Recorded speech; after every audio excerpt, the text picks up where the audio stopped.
here we go with another episode of Reap the Harvest, and so excited about today. Got my sister-in-law, an awesome person, Shannon O'Neill, on the phone today to talk a little bit more about the Lida Foundation and the partnership we have with her, and her being actually going international borders. So she's going big time, and she's doing some amazing things in the city of Alasi, Ecuador. Wanted to dive into that a little bit more, but then also talk to Shannon about a little bit about her history too. So she has quite the testimony of kind of where she came from, um, definitely how she even from growing up to getting to where she's at today. So wanted to dive into that even a little bit more.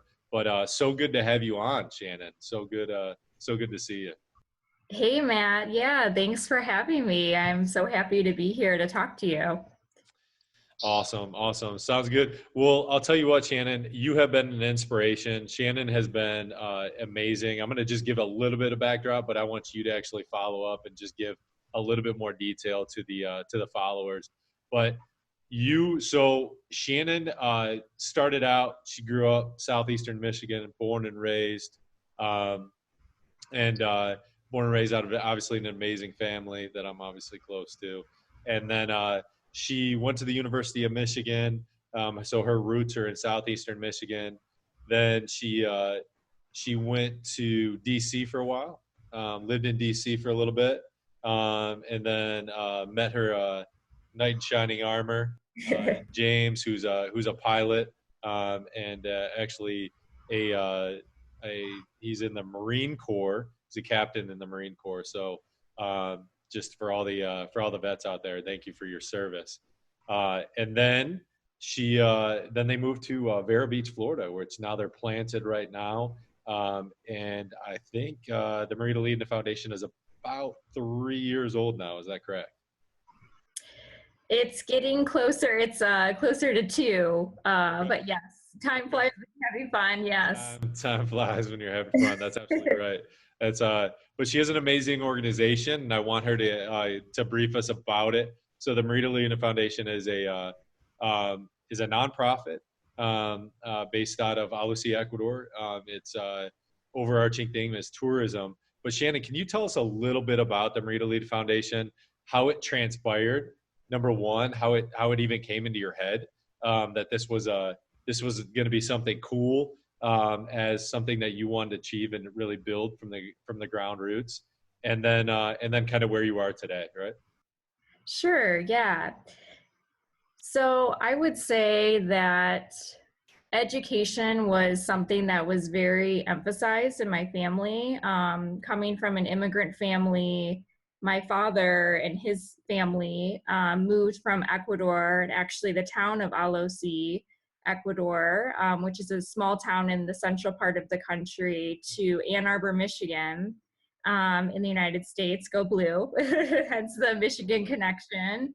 Um, and I just always felt a deeper sense on some level that I was really supposed to do something. It's almost a calling on my life to give back to Latin America. I had always felt very connected to the area of the world, and so I always kind of had that in the back of my head, I would say.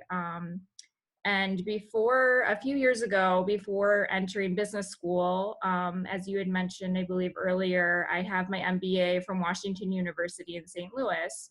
And a few months before entering school, I actually went with my family, a lot of family members actually. There were like 35 of us, so it was a little crazy.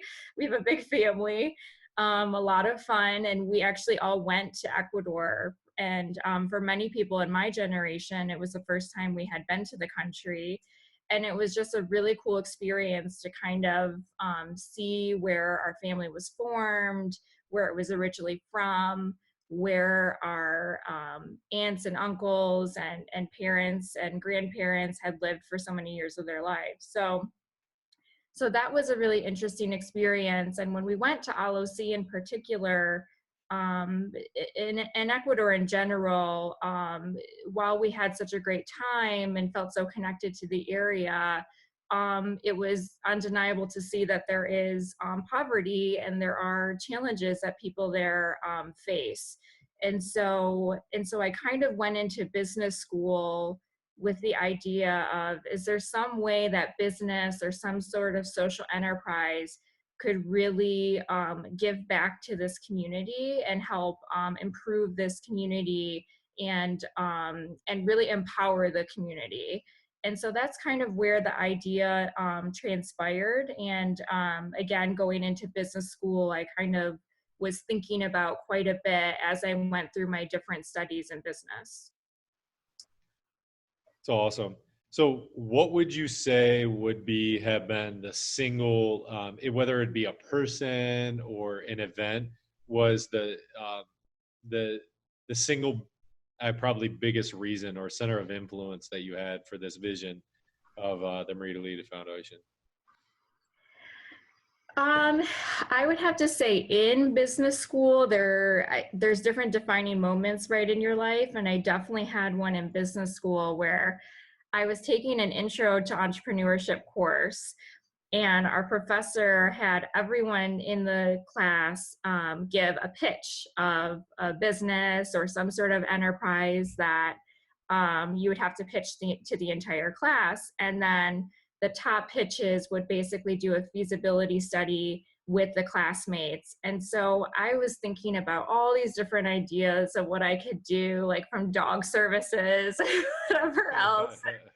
It, and some of them were just ridiculous ideas, but Yeah. it ended up being, it kept going back to Ecuador, and it was actually this business. The idea was this business of this mountain climbing business, and so it actually hasn't come to fruition. It's pivoted and changed a little bit and evolved over time, but I basically, I just couldn't shake it, even though I knew it was going to be maybe an out there idea, that's just what I had to pitch. And so that's what I pitched to my class. And it was basically this idea for tourism and to help this community of LOC and, have a social enterprise. And I didn't know how people were going to receive it or respond, but it ended up being, I think, one of the top choices in the class, where many people after were immediately wanting to be on this team and do a feasibility study. So that kind of really kickstarted from there, where we did feasibility studies, and I just continued to use classes and the skills that I was obtaining and just the amazing people that I was around at this business school that have so much experience and just so many different things to offer and to the table to bounce ideas off of and really like evolve this venture over time. And so I would say in business school, at least, that was definitely a defining moment where it kind of forced me to verbalize the idea out loud to a group of my peers and receive feedback from it. And it kind of just went on, took off from there. So I want to build onto that a little bit more and dig into it, because I think there's I think there's a really cool aspect where people are naturally drawn to giving, right? You were thinking something bigger outside of yourself for the benefit of somebody else. And I think that's, the profound impact that you've even had on me, as far as the forward thinking as far as prosperity, not for yourself, but for other people, right? Um, and to give back in the capacity that maybe 10x is somebody else's life, uh, and not through necessarily monetary gain in many ways, because that's not what the goal ambition of the Marie Lida Foundation is. Um, but the cause, money can be the result, but not the cause, right? And the Right. cause is to for just economic prosperity to the city of Alice. So what's really cool about that is that you made this pitch, right, in class. You made this pitch, and probably 90% of the class was just naturally gravitated and drawn because it was probably because it was for the purpose of somebody else. Now, other people went back to the drawing board and they're like, man, how can I come up with this crazy idea that's $1 billion idea that's just insane? And not many of those people, like, those are probably some of the dead things that people overlooked. Oh yeah, good idea, not a good idea, like whatever it might be. But like instantaneously saw how people just gravitate toward the commonwealth, the common being, common good of somebody else. And I think that's where your heart is. So I was listening to this podcast today, Mark Lohr, right? It was an Ed Milet podcast. This guy at 24 years old was the chief financial risk officer of a bank, and was doing really well and made exceptional wealth. But he decided at 24 years old, he was making a couple hundred grand a year, to go in to the president of the bank and say, "Hey, like I quit. And the reason I quit is because I want to become an entrepreneur." Right. And and then this podcast went into the life and the death of an entrepreneur, right? And at the end of the day, you're an entrepreneur. You are studying this thing, starting this thing from the ground up. And I just one thing that it emphasized on was people, right? Reverting back to people, and now you as this grow as you grow this organization, that you have quite honestly, even maybe even more, a little bit more of an obstacle, because it's a nonprofit, right? You Right. you have to get great people with an unbelievable heart, that the financial reward is most likely not going to be financial success, right? Financial, like exponential financial success. You got to really find a heart. So in this guy's case, he was starting up organizations, right, that like were potentially going to make a lot of money, and then he sold off to Amazon, and he has since a track record of like really awesome stuff, and he started Walmart.com. So Mark Lohr guy is awesome. But I want to talk to you a little bit more about the past 2 years, what that's looked like, how you identified true leaders within your organization. And quite honestly, I know that you're familiar with Mark Batterson. It's, that pray like it depends on God, but work like it depends on you. Your work ethic has to match the expectations of what God is. So if you could build on that a little bit more of like what that looks like. I don't even know everyone in your organization, but I know you have some like unbelievable people that you count on. And and just tell us a little bit more about maybe some of the obstacles you've had of identifying the right people, and then how you've come to where you're at today. Sure. Well, definitely an obstacle has been just navigating all of the legal frameworks, not only in the United States, but then also in another country, in Ecuador. And so that's definitely been an obstacle. And so it was really, really critical to build a team that is very familiar with both cultures, very familiar with the legality of both places, and really just having patience, but having that grit. I cannot emphasize enough how, like you said, I am also familiar with Mark Batterson, have attended a lot of his services, have read a lot of his books, and one of them that's really inspired me is the Circle Maker, and it's all about praying around certain things, and I've done that quite a bit for this enterprise and just the people that we're working with, um, and really you do have to um, work hard and have that grit in, especially when you're having difficulties. I'll give an example. In Ecuador, we were very close for probably 9 months. The government would tell us to getting our nonprofit legal status there. The way that it works is you have to basically get a separate status there, even if you have one in the United States. And so, of course, we're always going to operate with what is required by law. And so we applied, basically right away after we had applied for the status in the United States. And just for various reasons, we kept kind of getting, oh, you're close, but you actually need to do this, or now you need to do that. And it was getting to the point where I could understand that maybe some people would give up at a certain point of, well, I just think that this is never going to happen. But we just kept persisting and kept going back and kept doing what they asked us to do, or said, is there anything else we need to do? And eventually it did come to fruition, and we got the status. And so that's just one small example, I guess, but it's it's difficult at times with different cultures, different laws, to be operating something that's kind of the same entity with the same purpose.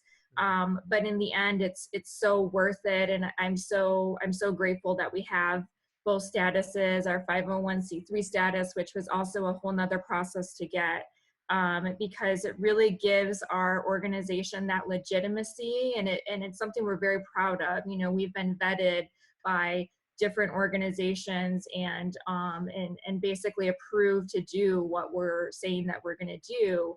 And it's so important to have that legitimacy, you know, with vulnerable populations that, you know, quite honestly, and this isn't something that can be faulted, that may have, you know, sometimes a past or trust issues with other organizations or things in the past. So Okay. so that's definitely an obstacle. But as far as building the team too, I think things just kind of happened organically. I've had some people, again, very bright business minds that they've come to the board, and they just would see my passion and my grit. And again, it was just something I think on some level different than what some of my classmates were doing. And that's not something to toot my own horn by any means. So many of my classmates are doing amazing, amazing, incredible things in many different organizations and corporations. Um, but I think that that's what really hits the point, is really pursuing your passion and your purpose on life, right? And I just think that although on some level it was different, or you know, I could even be the underdog as far as I'm looking on paper for experience to do something like this.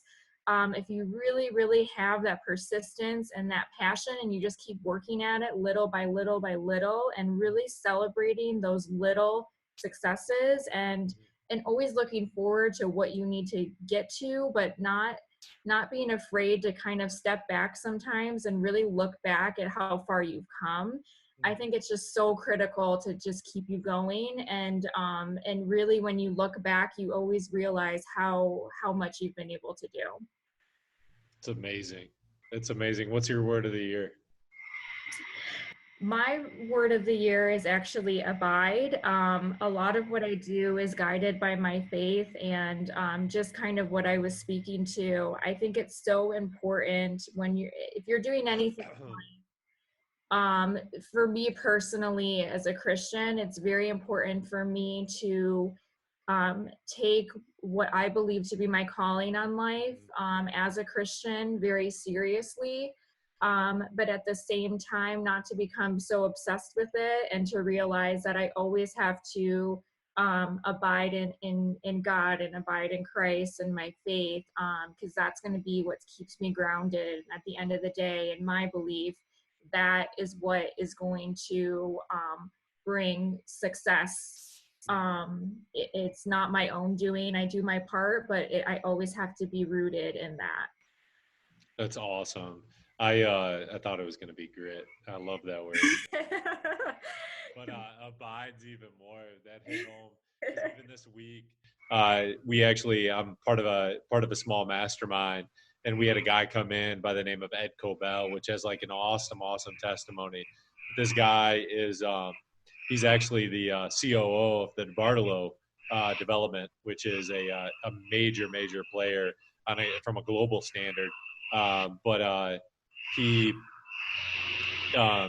they are DeBartolo. They're just an extremely philanthropic family, but he's the CEO of the organization within Tampa. And something that he brought to the table, we had about 20-25 minutes with him, and that's what he's done for ever since he became a Christian. I mean, like probably 20-30 years ago. He said it's so important for me to abide, and that one of the reasons why he's a multi-billionaire today is the fact that he abides. He saw the market crash in 2007 before anyone did. You know, the market didn't happen in 2009. He saw it in 2007 when the beginning happened, but he was abiding, right? He knew where he was going, and where the market was going, and then since has since reaped the benefits of that. and hence reap the harvest, right? The name of the podcast and the reason why we're talking to you today is Shannon is planting seeds internationally, globally, obviously in the city of LOC, is building an amazing team out there that's doing some amazing work.